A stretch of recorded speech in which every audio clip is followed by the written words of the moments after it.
সাথে আছি সবসময়। স্যারের পরিচয় দিয়ে ফেলেছি আমি। স্যার হচ্ছে আমাদের মোহাম্মদ বশিরুর রহমান, সম্মানিত জেলা মৎস্য কর্মকর্তা সাতক্ষীরা। স্যারের প্রায় 1 বছর হতে চলবে। সাতক্ষীরার স্যারের আনগুলোর প্রোগ্রামটা হলে স্যারের প্রোগ্রাম। আমরা আসলে সবাই আমন্ত্রিত স্যারের, এবং আমরা আগামী 3 দিনও এখানে ভালো কিছু কাজ করব, এবং গত কয়েকদিনও আমরা ভালো কিছু কাজ করেছি, একটু ব্যতিক্রম কাজ। তো এটা স্যারের নেতৃত্বে এগিয়ে চলছে এবং আশা করি আমরা এগিয়ে নিয়ে যাব। আমরা খুব আশাবাদী। আমাদের পাশে আমার ভাই আছে, উনি অলরেডি স্মল স্কেলে কিছু কাজ শুরু করছে, এবং এই কাজটা যাতে আরো বাড়ানো যায়, আরো গুরুত্ব দিয়ে করা যায়, এবং এইসব দিকে যদি ঠিক থাকে, সেটাই আজকে আমাদের লক্ষ্য, যে আমরা কি করে এই লাইনে কাজগুলো করতে পারি। এটা সেটা আমাদের পরের প্রোগ্রামের পার্টিসিপেট ছিল।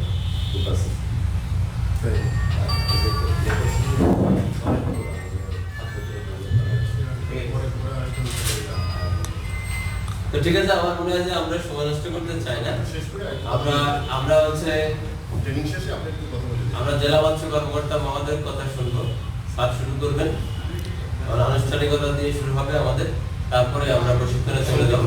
তো আমি স্যারকে অনুরোধ করছি আমাদের সাথে কিছু বলার জন্য। ধন্যবাদ সবাইকে। সংক্ষিপ্তভাবে একটু কথা বলি আর কি, কারণ হচ্ছে কি আমাদের এই বিদ্যুৎ একটার আগে আসবে না, একটা দিতে লাগে আমাদের এই যে একটা আছে কতক্ষণ চার্জ থাকে আল্লাহ মাহমুদ জানি। তো এই জন্য আমি সংক্ষিপ্তভাবে কিছু কথা বলি।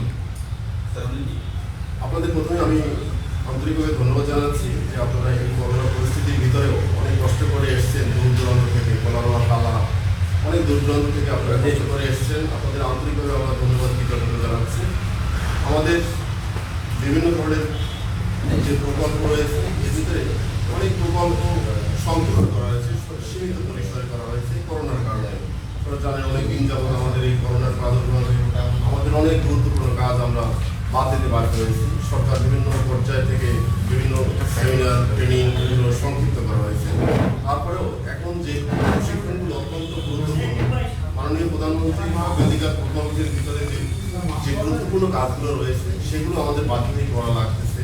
তো এই জন্যে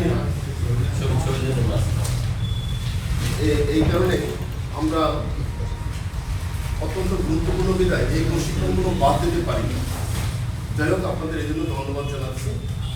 আপনারা নিশ্চয়ই এই ব্যানার দেখে আপনারা বুঝতে পেরেছেন আজকে আমাদের যে প্রশিক্ষণের যে বিষয়বস্তু অত্যন্ত গুরুত্বপূর্ণ। আমি বলবো গুরুত্বপূর্ণ এই কারণে, আমাদের অনেক ভালো চাষি, 10 বছর 20 বছরের চাষির অভিজ্ঞতা রয়েছে, কিন্তু তাদের খাদ্য যে প্রদানের যে প্রক্রিয়া, এই প্রক্রিয়াগুলো আসলে তাদের সঠিক নেই, যার কারণে অনেক অপচয় হয়, প্লাস পানির পরিবেশ দূষণ হয়। অনেক জায়গাতে আছে যে বস্তা ঝুলে রাখা আছে, ঘেরের ভিতরে বা পুকুরের ভিতরে বস্তা ঝুলে রাখা আছে।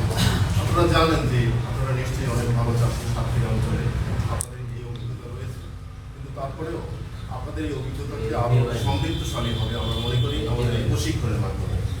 এখানে আমাদের যে নাজমুল রয়েছে, এখানে আপনারা জানেন দীর্ঘদিন যাবত এই প্রতিষ্ঠানের সে প্রধান হিসেবে কাজ করছে। অনেক নিজের বাস্তব অভিজ্ঞতা রয়েছে, আমাদের অভিজ্ঞতা রয়েছে তাত্ত্বিক জ্ঞান, বই পুস্তকের, আর ও এখানে প্র্যাকটিক্যালি নিজে ব্যবহার করেছে। সেই সমস্ত জ্ঞানের আলোকে সে অনেকগুলো প্রেজেন্টেশন রেডি করেছে আপনাদের জন্য। সেগুলো আমার মনে হয় যে আপনাদের অনেক উপকারে আসবে।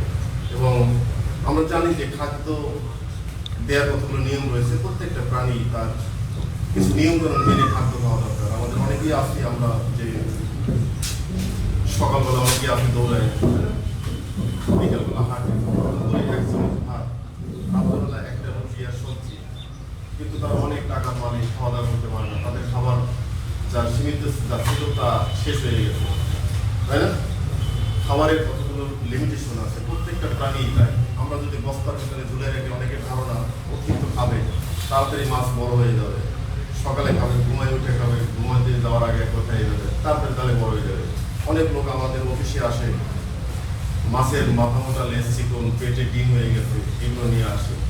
অনেক বছরের চাষের অভিজ্ঞতা রয়েছে, কিন্তু এই বিষয়গুলো তার জানা দরকার যে প্রত্যেকটা প্রাণী তার শরীরের একটা অনুপাতে সে খাদ্য গ্রহণ করবে, এটাই হলো বৈজ্ঞানিক পদ্ধতি। এই বিষয়গুলো এবং আমরা যে খাদ্যগুলোকে তৈরি করি, সেই খাদ্যের ভিতরে যে আমাদের যে প্রোটিনের মাত্রা থাকা দরকার, চর্বির যে মাত্রা থাকা দরকার, সেগুলো ঠিক আছে কিনা কম বেশি আছে। আবার খাদ্য খাওয়ানোর সময় যেমন ছোটবেলাতে আমরা যে খাবারগুলো খেয়েছি এখন সেই খাবারগুলো আমরা খাই না অনেকেই। চিংড়ি, গলদা চিংড়ি, ওই তারপরে মাংস, রেড মিট যেটা বলি আমরা, এগুলো খাই না এখন, কারণ একটা বয়সের পরে এগুলো খাওয়া ঠিক না, আমরা বুঝি। তো মাছের বেলায় তাই, প্রত্যেকটা প্রাণীর বেলায় তাই, যে বয়সের সাথে সাথে খাবারের কতগুলো চরিত্র, এগুলো উপাদান, এগুলো চেঞ্জ করতে হয়। আর আমরা বাজার থেকে যে খাদ্যগুলো কিনি, আমরা সেই খাদ্য নিয়মিত প্রত্যেক মাসে আমরা এই খাদ্য পরীক্ষা করি। যত ব্র্যান্ডের খাবার আছে সব খাদ্য আমরা পরীক্ষা করি। এই খাদ্যগুলো পরীক্ষা করার পরে আমরা যে রেজাল্ট পাই, আমাদের এই 3টা ল্যাবরেটরি আছে। একটা হচ্ছে ঢাকার সাভারে, একটা হচ্ছে খুলনায়, আর একটা হচ্ছে বাগেরহাটে। এই 3 জায়গায় আমরা পরীক্ষার জন্য পাঠাই। আমরা মূলত দেখি যে বস্তার গায়ে যে লেখা আছে প্রোটিনের পার্সেন্টেজ কত, ফ্যাটের পার্সেন্টেজ কত, সেগুলো ঠিক আছে কিনা।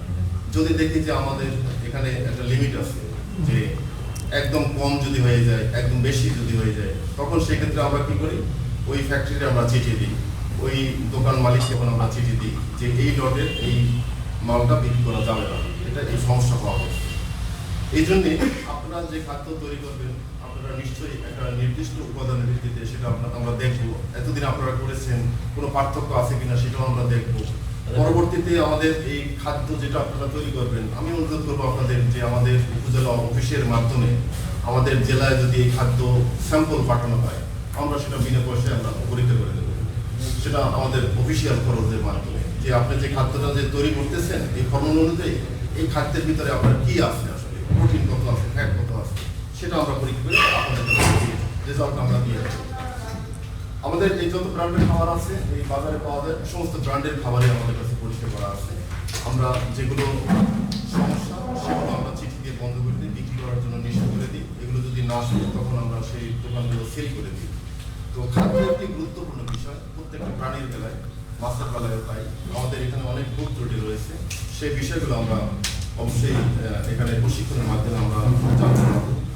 এই প্রশিক্ষণ এটি আমার কাছে আমার দীর্ঘদিনের এই চাকরির অভিজ্ঞতায় এ ধরনের প্রশিক্ষণ এই প্রথম, কিন্তু আমি এর আগে দেখিনি।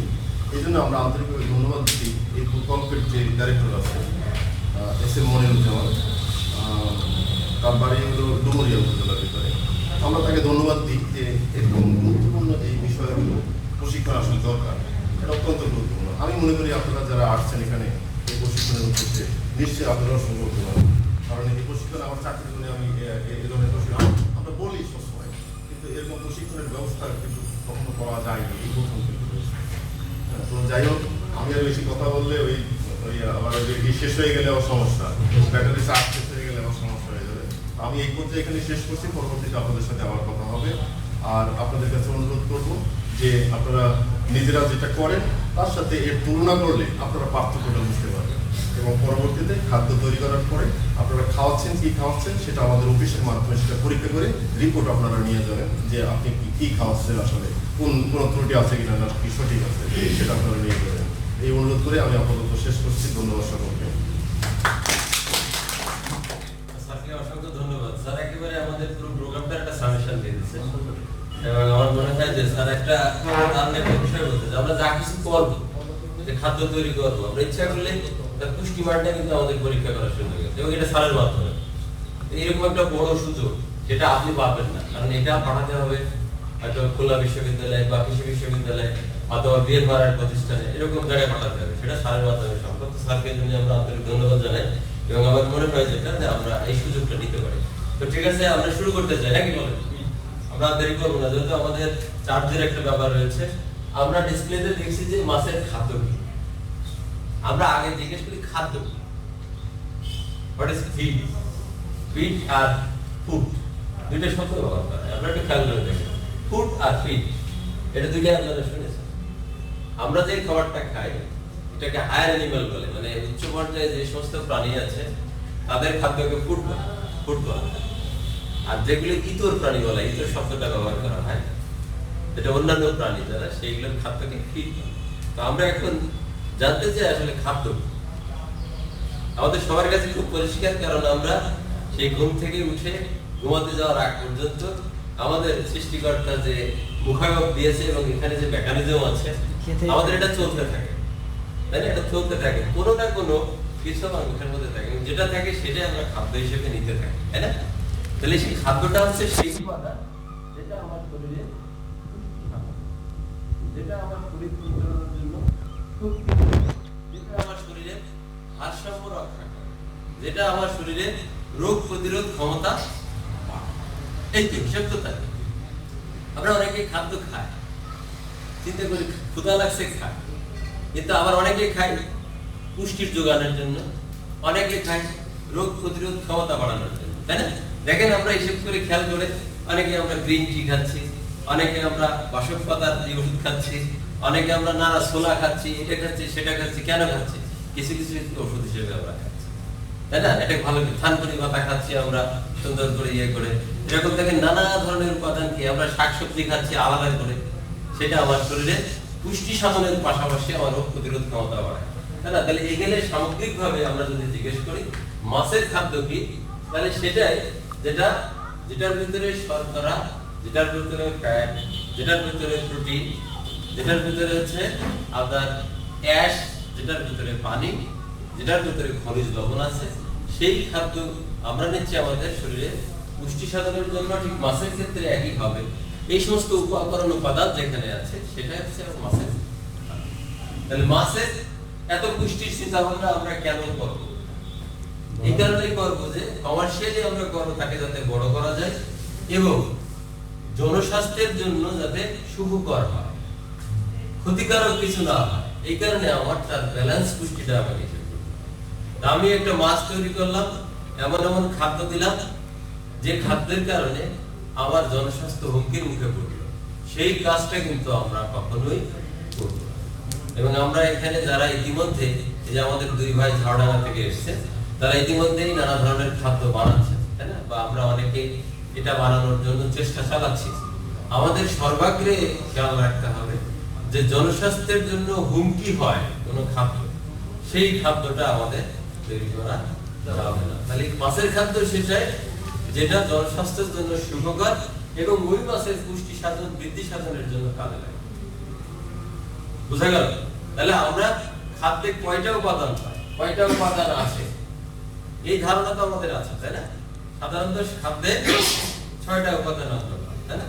আমরা যদি ইংরেজিতে বলি তাহলে এভাবে হবে, এটা হচ্ছে কার্বোহাইড্রেট শর্করা, একটা হচ্ছে প্রোটিন আমিষ, একটা হচ্ছে ফ্যাট বা স্নেহ জাতীয় উপাদান, একটা হচ্ছে মিনারেল বা খনিজ উপাদান, একটা হচ্ছে স্নেহ আরেকটা কি ভিটামিন, আর একটা হচ্ছে পানি। এই 6টা উপাদান খাদ্যের মধ্যে আমরা গ্রহণ করি। কোনো খাদ্য আমাদের বৃদ্ধি সাধনের জন্য কাজ করে, কোনো খাদ্য আমাদের শরীরে রোগ প্রতিরোধ ক্ষমতা বাড়ায়, কোনো আমাদের মাইক্রোনিউট্রিয়েন্ট হিসেবে আমাদের শরীরকে ভারসাম্য অবস্থায় নিয়ে আসে। তো আমরা একটু পরের দিকে চলে যাই। সোজা কথায় যেসব দ্রব্য গ্রহণের পরে মাছের বৃদ্ধি সাধন, ক্ষয়পূরণ এবং শক্তি উৎপাদন হয় এবং মাছের বংশবৃদ্ধি করার উপযোগী হয়, সেগুলোকে মাছের খাদ্য বলে। আমরা নেক্সট স্লাইডে যাই। মাছ চাষে খাদ্যের গুরুত্ব। ডেফিনেটলি খাদ্য না পাইলে মাছ বড় হবে। পৃথিবীর কোনো প্রাণী খাদ্য না পেলে মাছ হবে না বা তাই না? তাহলে আমার মাছের ক্ষেত্রে কি? আমার টার্গেট হচ্ছে মাছকে বড় করা, আর দ্বিতীয় টার্গেটটা আমরা যোগ করছি এখন নিরাপদ খাদ্য, সেফ ফুড তৈরি করা, তাই না? এই দুটো বিষয় আমরা খেয়াল করতে হবে। একটা হচ্ছে মাছ বড় হবে, আর একটা হচ্ছে যে মাছ বড় হলো এটা হচ্ছে জনস্বাস্থ্যের জন্য হুমকি না হয়ে নিরাপদ খাদ্য। আমরা খাদ্য নিরাপত্তার কথা বলছি, নিরাপদ খাদ্য বলছি। এবং আপনারা জানেন রিসেন্টলি বাংলাদেশ সরকার নিরাপদ খাদ্যের জন্য কিন্তু আইন করেছে, খাদ্য নিরাপত্তা বলে আইন করেছে। সেখানে কিন্তু এই বিষয়গুলো আসছে।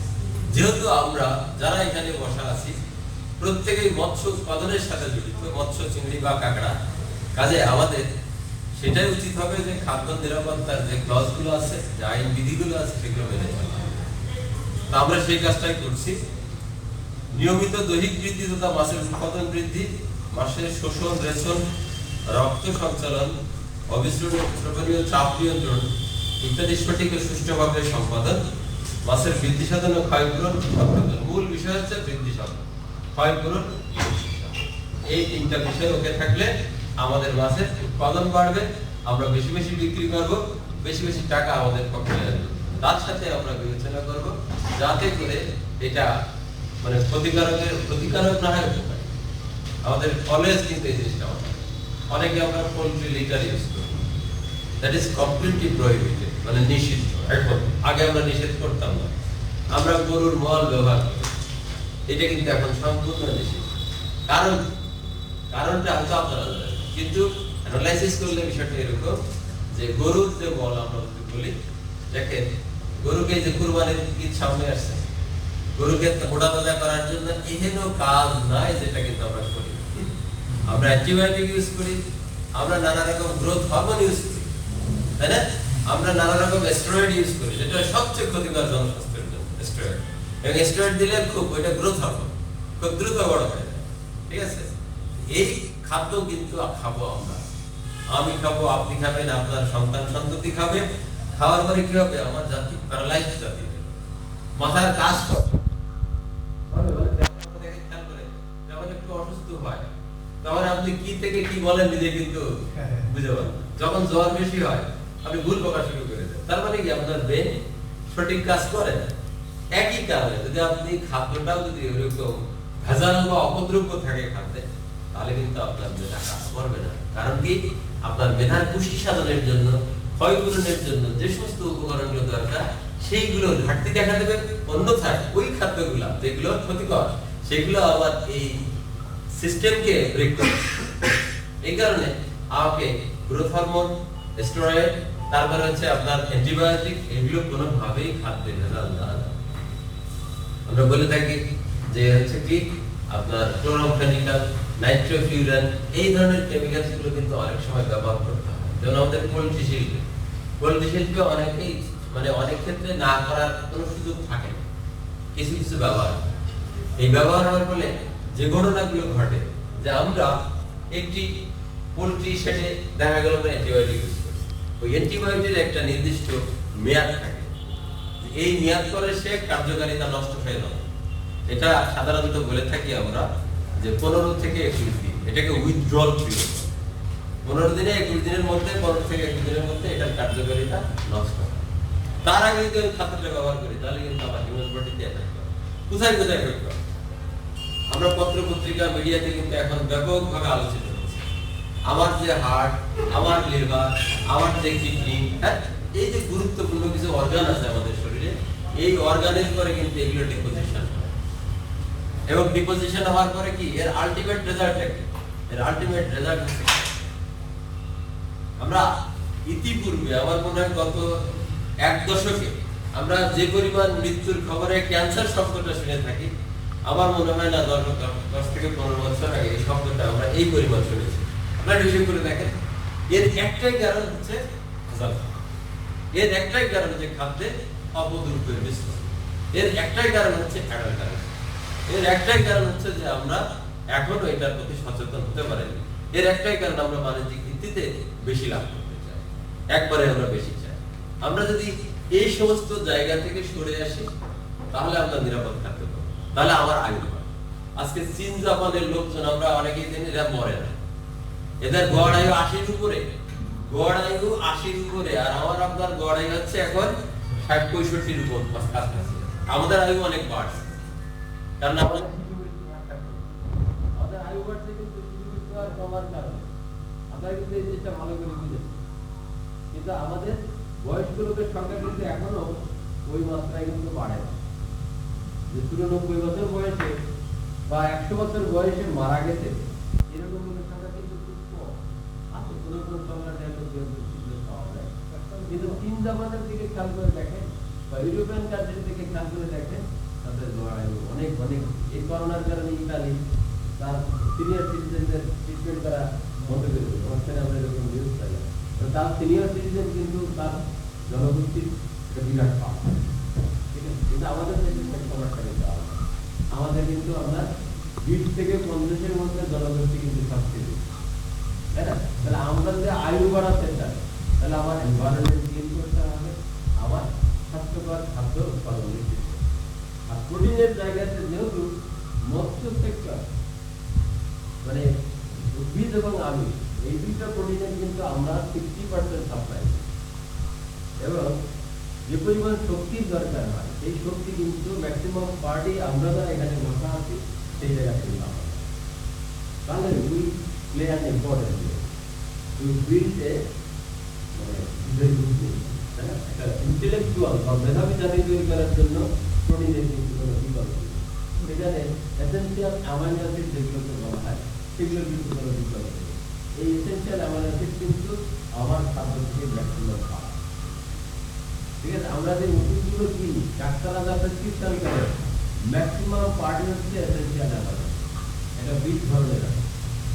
ঠিক আছে, এইগুলোই কিন্তু দেওয়া থাকে, আপনার ওই ওষুধের লেভেলে দেখবেন ম্যাক্সিমাম হচ্ছে এসেনশিয়াল অ্যামাইনো।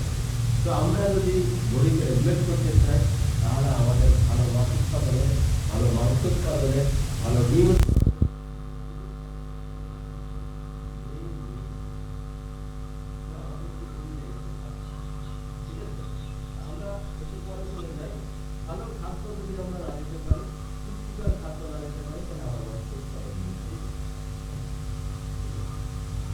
আমি যখন এখানে প্রথম এসেছি এই কলেজটা হচ্ছে ভালো যায় কলেজটা একটা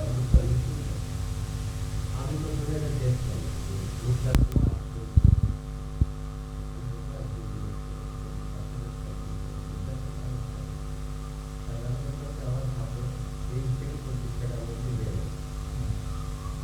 আমি যদি এই ছাত্রটা এই মানের ছাত্রটা কিনতে যাই তাহলে তার দাম আমাকে অন্তত 35 টাকা দিবে, আমি আপনারা যেটা আমাদের সেইটা আর যে বেটা যে গাছ বানাচ্ছে বগুড়ায় বানাচ্ছে ও কিন্তু পয়সা দিচ্ছে। আমি যদি এখানে শুরু করলাম লোকজনের বলা শুরু করলাম একটা জিনিস দিয়ে এবং নিরূপম আমি যে জায়গায় সেখানে কথা ভুট্টাগুড়াতে আমরা কি দেখবো ভুট্টাগুড়াতে অ্যারাউন্ড 14 থেকে 15% করে মানে আউটস্ট্যান্ডিং অ্যান্ড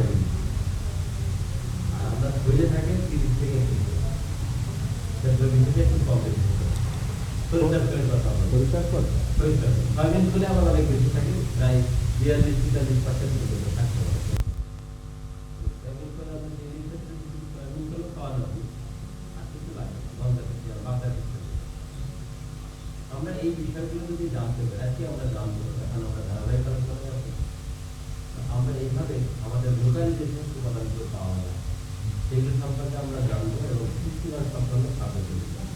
আমরা নেক্সট স্লাইডে যাচ্ছি। মাছের খাদ্যের প্রকারভেদ আসলে আমরা দেখে থাকি যে দুই ধরনের খাদ্য আমরা বলি, যেটা আমরা বানাই সেটাকে আমরা বলছি আর্টিফিশিয়াল ফিড আর যেটা প্রাকৃতিক ভাবে পাই সেটাকে আমরা বলছি ন্যাচারাল।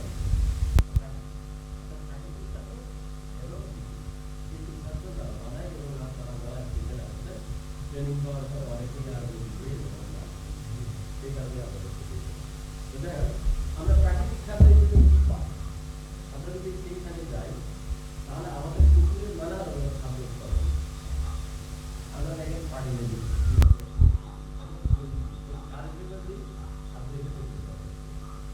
এর ফলে আমার পুকুরে একটা ম্যাজিক তৈরি, এই ম্যাজিকটা হচ্ছে অ্যারাউন্ড 40-60% খাদ্য ন্যাচারাল। আমার যদি পুরো খাদ্যটা দেওয়া লাগতো তাহলে আমার ভাই ভুক্তভোগী, তাহলে আমার ভাই যেমন প্রতিতে লস হচ্ছে